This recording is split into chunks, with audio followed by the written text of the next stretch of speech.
2, 1. Haleluya, puji Tuhan.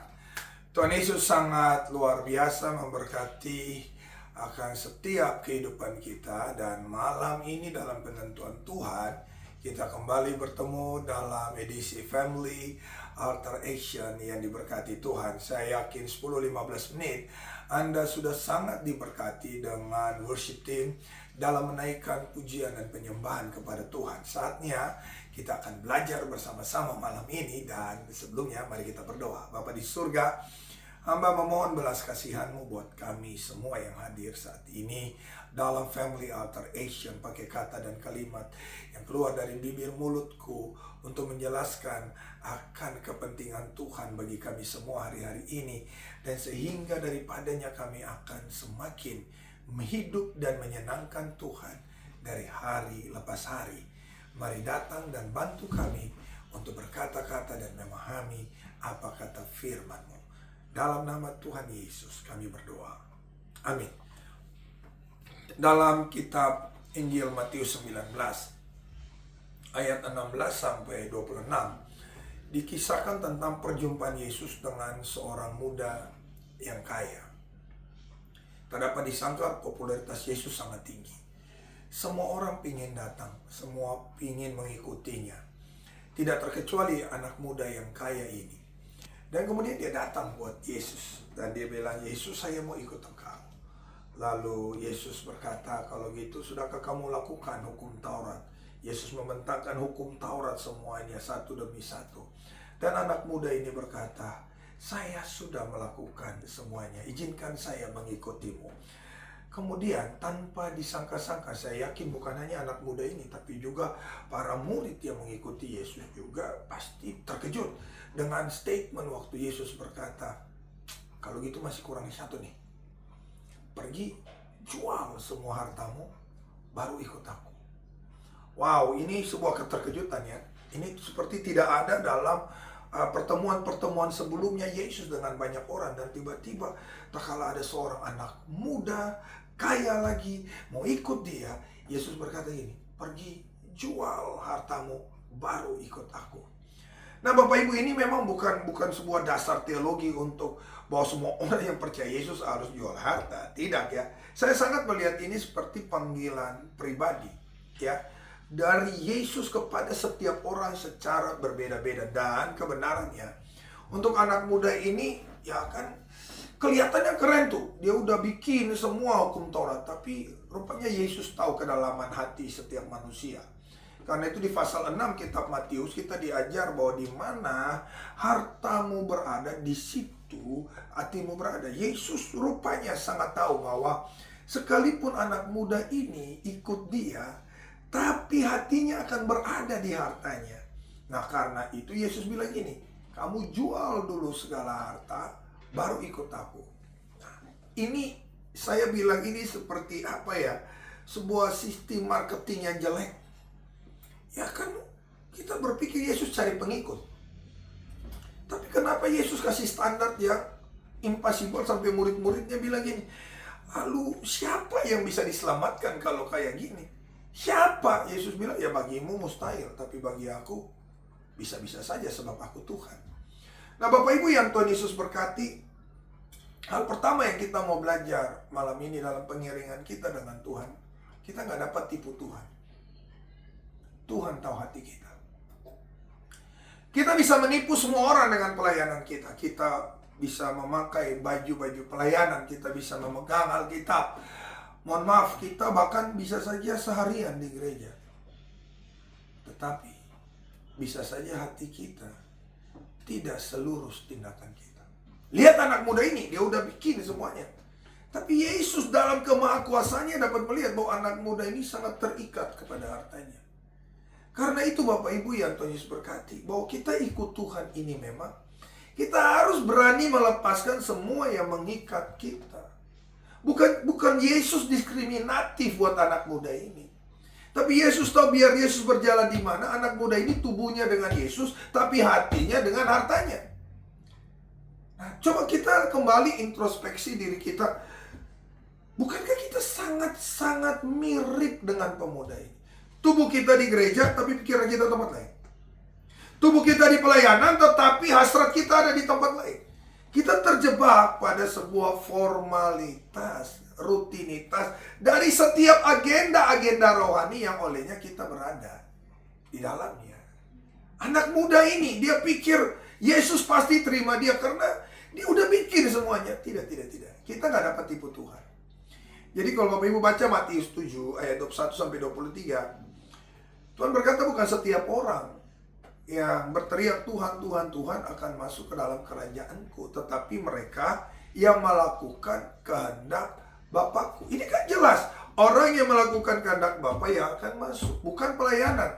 Dalam satu kutipan cerita tentang Kapernaum, Betsaida, kota-kota di mana Yesus membuat mujizat, Yesus berkata gini, di hari penghakiman, kota Sidon, kota Sodom lebih tanggungannya lebih ringan daripada Kapernaum, Betsaida, kota-kota yang dimana Yesus melakukan mujizat. Kenapa begitu?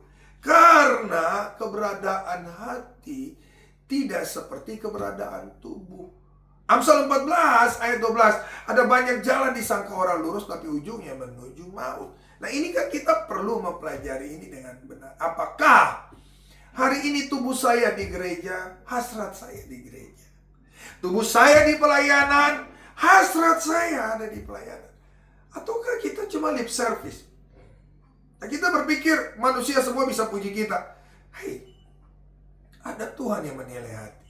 Yeremia 17 ayat 9, hati-hati, hati itu licik. Jangan sampai kita terbohongi dengan segala aktivitas. Kan waktu saya baca ini, saya bilang, aduh Tuhan ini gimana sih marketing Yesus sangat gimana? Masa orang mau ikut dia sudah bikin semua Taurat, kok dia tidak langsung suruh aku follow me. Tapi dia berkata, jual dulu hartamu baru ikut aku. Dalam ketidaktahuan kita, dalam keterbatasan kita, Allah Yesus Kristus sangat mengetahui keberadaan hati kita. Jadi ingat, yang pertama pelajaran kita hari ini, ya, Bapak, Ibu, Anda, dan saya tidak bisa, saya ulangi, tidak bisa menipu Tuhan. Hal kedua yang kita belajar malam ini, kita melihat bahwa fit and proper test Tuhan sangat luar biasa. Banyak orang berpikir dengan menjadi agama Kristen kita sah pengikut Kristus. Agama dan pengikut Kristus itu beda, Bapak Ibu. Ya, memang kata Kristen dimulai itu artinya pengikut Kristus. Itu untuk mereka yang mula-mula di Kisah Rasul tuh. Karena mereka mengikut Kristus, maka sekte mereka disebut Kristen, pengikut Kristus. Tapi bagaimana dengan kita sekarang? Apakah kita benar-benar pengikut Kristus atau cuman beragama Kristen? Sebab kalau kita lihat, untuk menjadi pengikut Kristus tidak seperti hari ini yang banyak sekali kita agama Kristennya bukan karena sebuah keputusan, tapi karena turunan. Papa, mama kita, oma, opa kita udah Kristen. Kita sampai di titik ini Kristen karena mereka. Tetapi kita nggak pernah mengalami arti menjadi pengikut Kristus. Wong, kata pengikut berarti kita kan mengikuti. Berarti Yesus adalah rule-nya kita. Yesus yang membuka jalan, kita ada di belakang. Kan kita mengikuti, kita nunut Yesus. Tapi apa yang terjadi hari-hari ini? Kita kadang membuat jalan baru bagi kita. Karena itu Tuhan Yesus bilang gini, ada banyak jalan, ada di dunia ini ada dua jalan. Jalan lebar, jalan sempit. Nah, jalan lebar itu adalah jalan dia hiasi dengan segala kemauan kita. Jalan sempit adalah jalan di mana Yesus ada di depan dan kita tinggal mengikuti Yesus. Kita tinggal mengikuti Yesus. Nah, Kristen itu kan pengikut Kristus. Ya, kalau saudara pengikut Kristus, saudara adalah Kristen. Tapi kalau saudara cuma beragama Kristen, saudara belum tentu pengikut Kristus. Karena harus ada hubungan. Makanya Yesus bilang ini, jual kau punya harta, jual, baru ikut aku. Yesus menantang dia meninggalkan apa yang membuat dia bisa balik.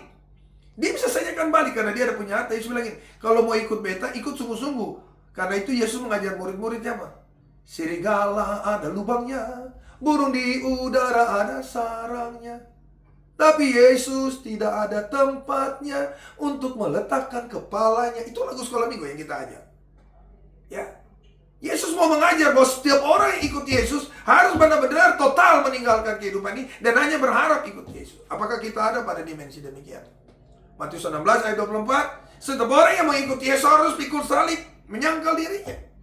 Standarnya Pertanyaannya jelas. Berarti yang ada hari ini lebih banyak yang beragama Kristen. Dan yang sedikit itu pengikut Kristus. Nah, ini berita baiknya. Saya tutup dengan statement ini bahwa kala kita berlomba-lomba memenuhi tempat sekitar kita dengan banyaknya jumlah angka agama Kristen, Yesus terbalik.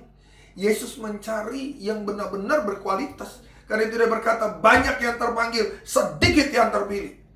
Kualitas ada di situ. Pertanyaannya, Anda dan saya ada di kelompok banyak atau yang terpilih? Anda dan saya ada di kelompok terpanggil atau terpilih? Nah, itu harus dijawab. Sehingga malam ini benar-benar menjadi malam terobosan bagi kita. Bahwa sungguh saya bukan sekedar beragama Kristen, tapi saya pengikut Kristus. Kristus segalanya. Kristus yang pegang tangan saya. Kristus yang menuntun jalan saya. Kristuslah segala-galanya. Baik waktu saya sehat, saya sakit, saya kaya, saya miskin. Yesus segala-galanya. Tuhan menolong. Biar renungan ini boleh membuka paradigma kita dan kita tidak terus-menerus dibohongi oleh iblis. Ingat, bukan agama Kristen yang dicari, tapi pengikut Kristus. Berani meninggalkan semua yang paling nyaman di dunia ini demi sebuah kebenaran dalam tuntunan Tuhan Yesus Kristus. Jadilah pengikut Kristus. Bapa di surga, terima kasih buat malam ini. Terima kasih buat renungan yang boleh sampai kepada setiap umat-Mu. Hamba berdoa dalam nama Yesus Kristus. Mereka semua memahami bahwa beragama Kristen belum cukup untuk menikmati surga dan kemuliaan. Mereka perlu menjadi seorang Kristen. Mereka perlu menjadi seorang pengikut Kristus yang total menyerahkan hidupnya diatur oleh Kristus. Bapak, aku berdoa Tuhan pulihkan setiap pribadi. Bapak, aku berdoa Tuhan pulihkan setiap rumah tangga. Bapak, aku berdoa Tuhan pulihkan setiap keluarga. Suami, istri, orang tua, anak, kakak, adik dipulihkan dalam nama Yesus. Dan mengalami terobosan dari perubahan yang Roh Kudus kerjakan. Mari Roh Kudus bantu hamba-Mu, jamah semua pemirsa, baik yang mengikuti ini secara live, baik yang mengikuti ini lewat rekaman. Tuhan memberkati mereka. Yang sakit oleh darah Yesus sembuh dalam nama Yesus. Yang susah beroleh penghiburan. Yang lemah boleh beroleh kekuatan. Dan segala keberdosaan dilucuti dalam nama Yesus. Saatnya kami kembali untuk semakin mencintai Tuhan. Saatnya kami kembali untuk semakin mengasihi Tuhan. Kuangkat tanganku Bapa dan melepaskan berkat ini kepada semua pemirsa Family Altar Action. Diberkatilah mereka. Diberkatilah meja makan mereka. Diberkatilah pergumulan mereka. Diberkatilah rohani mereka untuk semakin menjadi seperti Yesus. Inilah doaku. Inilah sembahyangku. Diberkatilah semua pemirsa dalam nama Yesus. Amin. Puji Tuhan. Bapak Ibu yang Tuhan Yesus berkati, ya, Family Altar Action selalu hadir tiap Jumat ya, jam 9 malam waktu Indonesia Timur atau jam 7 malam untuk waktu Indonesia Barat dan pada jam 8 malam untuk Indonesia Tengah. Tuhan memberkati Bapak Ibu. Ada nomor-nomor telepon, Bapak Ibu bisa lihat. Tim multimedia sudah menaruh nomor-nomor telepon itu. Dan Anda tinggal menghubunginya dan hamba-hamba Tuhan akan melayani Bapak Ibu semua. Tuhan memberkati, sampai kita ketemu lagi pada edisi-edisi Family Altar Action berikutnya. Tuhan Yesus paling baik. Tuhan Yesus sayang katong semua. Shalom.